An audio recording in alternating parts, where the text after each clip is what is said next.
unrighteous acts are being done, and being junior, you couldn't do the right thing.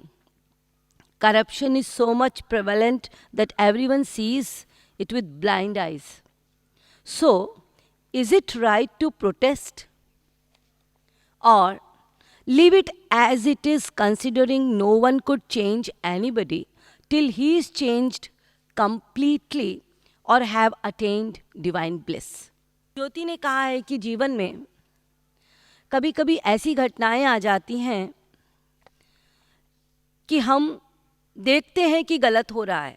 तो जीवन में ऐसे instance आते हैं, घटनाएं ऐसी आती हैं, परिस्थितियां ऐसी आती हैं कि आप देखते हैं कि सामने में गलत हो रहा है और छोटा होने के कारण आप कुछ सही चीज़ कर नहीं पाते, ना उनको बता पाते हैं ना कर पाते हैं, बिकॉज वो बड़े हैं।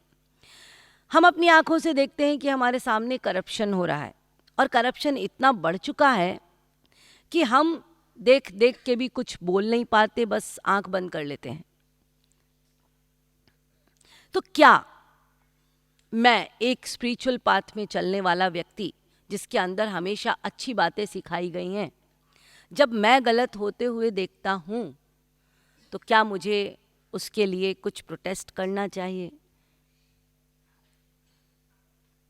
ये प्रश्न है इनका। फिर उसके पास सिद्धांत आता है कि सिद्धांत एक तरफ ये भी कहता है कि हम किसी को तभी बोल सकते हैं जब हम उससे मुक्त हो गए हों। यदि वही दोष हमारे अंदर है तो फिर क्या हम अधिकार रखते हैं दूसरों को बोलने का? ये प्रश्न है। एक बहुत सुंदर इतिहास की कथा सुनाती हूँ, वो इससे रिलेटेड है। भगवान राम वनवास में थे। सीता जी ने एक सोने का मृग देखा।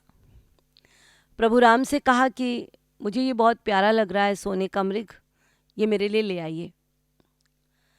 भगवान राम ने कहा ठीक है, आप तो हिलादिनी शक्ति हैं, आपकी आज्ञा शिरोधार्य। सीता जी भगवान की शक्ति हैं, इसलिए हम लोग राम सीता नहीं सीता राम बोलते हैं। कृष्ण राधा नहीं राधा कृष्ण बोलते हैं। शंकर उमा नहीं उमा शंकर बोलते हैं, बिकॉज उसी शक्ति से ये प्रकृति बनी है। वो शक्ति ही पालन पोषण करती है। ये जो आप देख रहे हैं यही तो राधा है, एक मूर्तिमान स्वरूप में है, एक प्रकृति के रूप में है। तो जब चाहे वो राधा सीता उमा एक ही हैं, तो प्रभु राम बड़े प्रसन्न हुए, जबकि वो जानते थे कि ये लीला है और कभी सोने का मृग होता नहीं, लेकिन ये लीला थी। उसके पीछे कोई बहुत बड़ी साइंस थी जिसको पूरी करनी थी, जगत को कुछ ज्ञान देना था।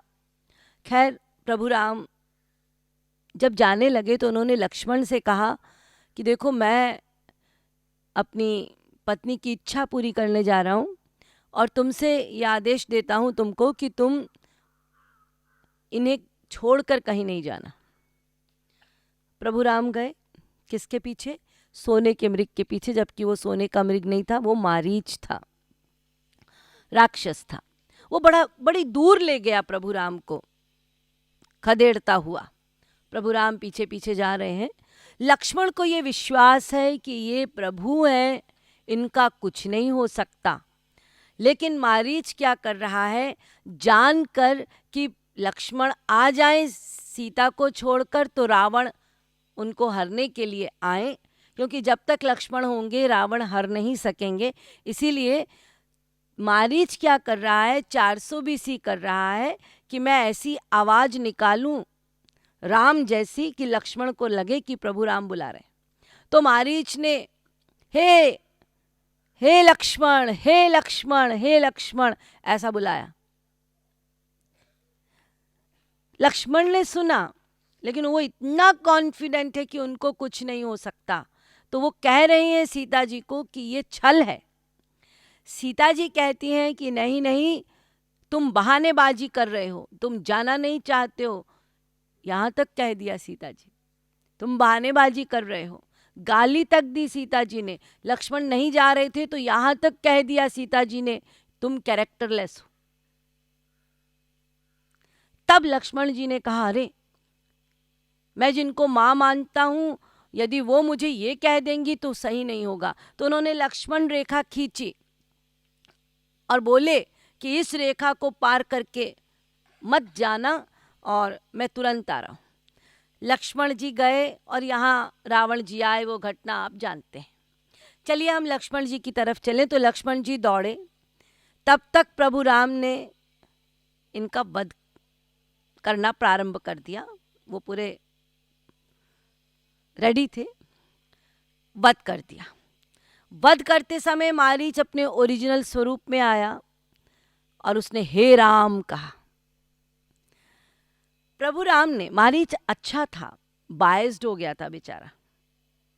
हम लोग जैसे बायस्ड हो जाते हैं ना कभी कभी, तो वो बायस्ड हो गया था। वो प्रभु राम की भक्ति करता था। उसने रावण को समझाया भी था कि गलत मत करो, लेकिन रावण नहीं माने तो बायस्ड हो गया रावण से, तो गड़बड़ किया। खैर, तो उस समय मारीच वो है असुर, राक्षस है। यहां से आपकी बात शुरू हो रही है, उसके पहले मुझे कहानी बनानी पड़ी। तो प्रभु राम ने मारीच से कहा कि तुम अधर्म क्यों करते हो, तुम छल क्यों कर रहे हो। तो मारीच ने क्या उत्तर दिया? मारीच ने यह उत्तर दिया कि मैं राक्षस हूं, मेरा एक धर्म है, आपका एक धर्म है। असुर का धर्म अलग होता है, आपका धर्म अलग होता है, सबका अपना धर्म है। आप मुझे कह रहे हैं कि तुम लोगों की हत्या क्यों करते हो, तुम धर्म का पालन क्यों नहीं करते हो। मैं तो मेरे धर्म का पालन कर रहा हूं, मारीच बोल रहा है। मैं मेरे धर्म का पालन कर रहा हूं।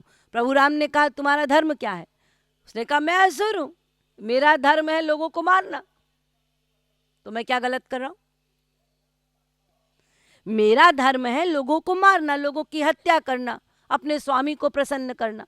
आप अपने धर्म का पालन कीजिए, आप मेरे धर्म में इंटरफेयर क्यों कर रहे हैं? आप बताइए, मारीच क्या गलत है? मारीच जब असुर में घर में आया है, असुर प्रवृत्ति का है, तो असुर लोग का काम वही है, उनका वही धर्म है।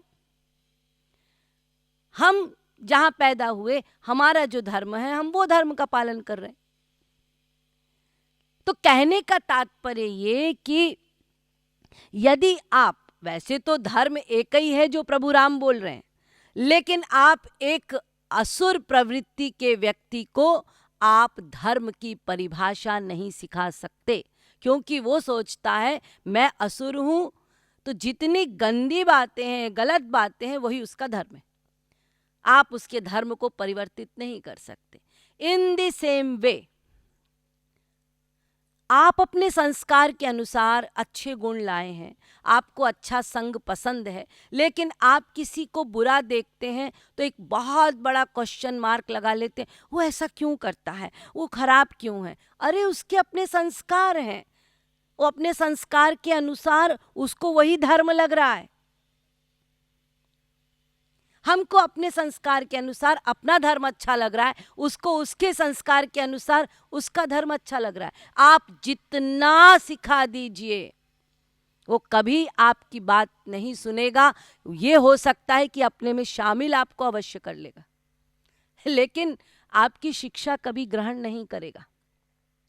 इसीलिए संत कहते हैं कि जब तक हम मायाबद्ध हैं, अर्थात हम 3 गुणों से युक्त हैं, अर्थात हम दोषों से युक्त हैं, जब तक काम, क्रोध, लोभ, मोह, ईर्ष्या, द्वेष, अभिनिवेश, ये सारी बातें जब तक हमारे भीतर हैं, हम दोष से युक्त हैं, हम मायाबद्ध हैं, तब तक आपको एक सिद्धांत लेके चलना है कि बस इस जगत में यदि ठीक करना है तो मुझे अपने आप को करना है।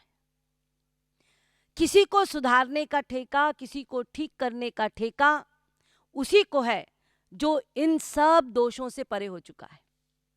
वो ठेका केवल भगवान का है या संत का है।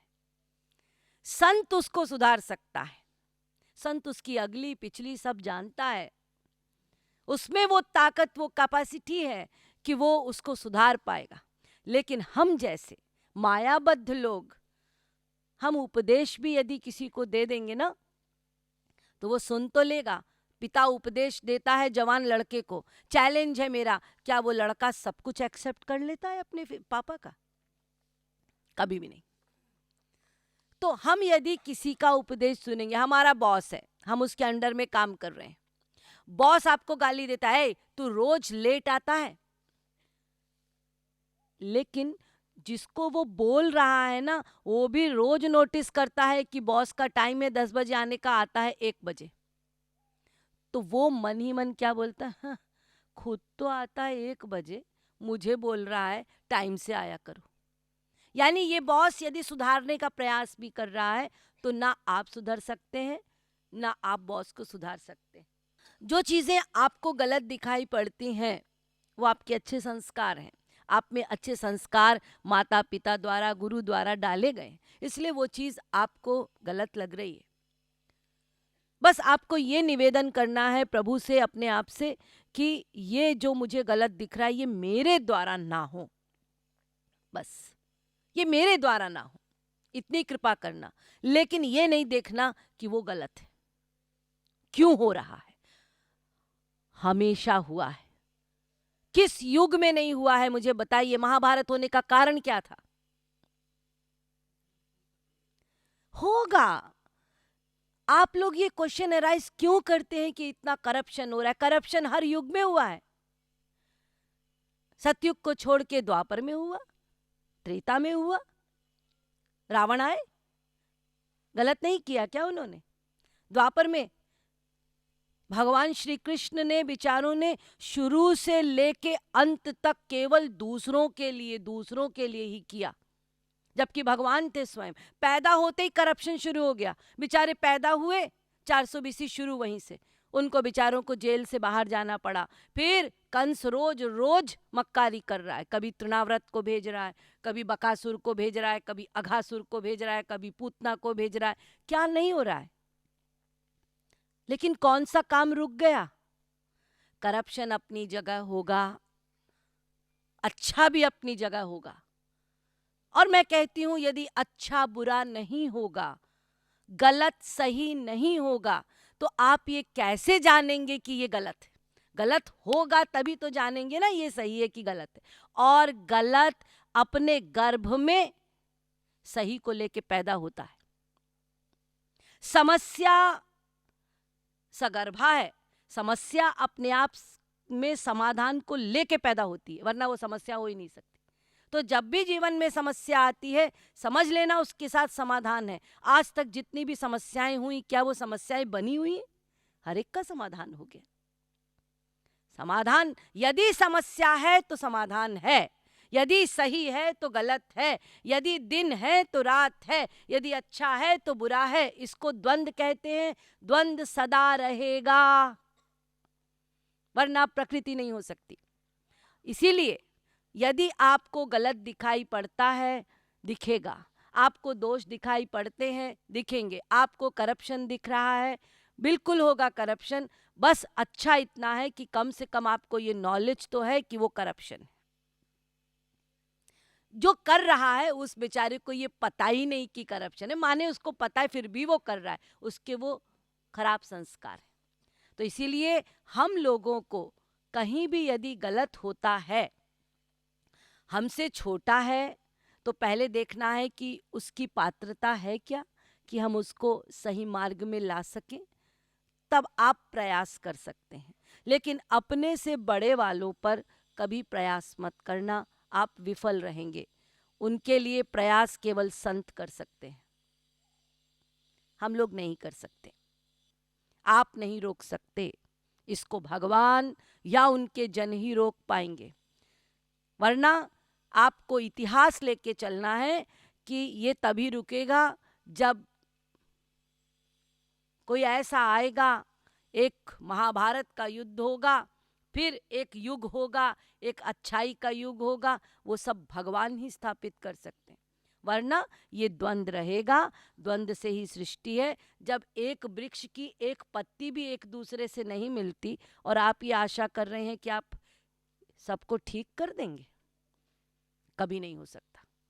इसीलिए सबको ठीक करने में मत लगिए, अपने आप को अच्छी तरह से ठीक कर लीजिए, वो आपका फायदा है। ओके।